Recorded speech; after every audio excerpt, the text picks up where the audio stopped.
naa waxay yara quruxda badan leh soo safayntii aan yaraayan daada yaraayan doqonkan foosh xun la guursanay halkuu joogay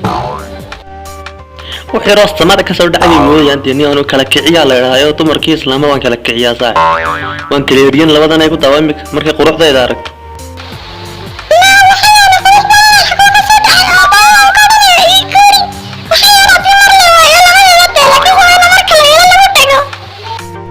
ما جعل كاكي نلوشة كلا سوق قاتبت كاير كراعة سمانت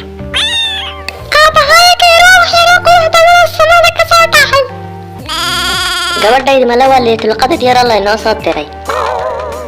anigu wax yar ay ku fiicnaa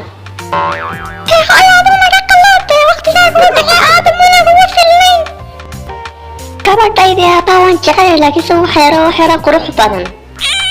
naamaaniga maantana ilmaha yar ku qaymasa qaymad yaay malaha guliga basaasad taan jirtay war waxa ka xunaa foosh xulliyan malayna ku jecel muusa lacagtaadu ma uu qaatay xool xumaa dunya yahay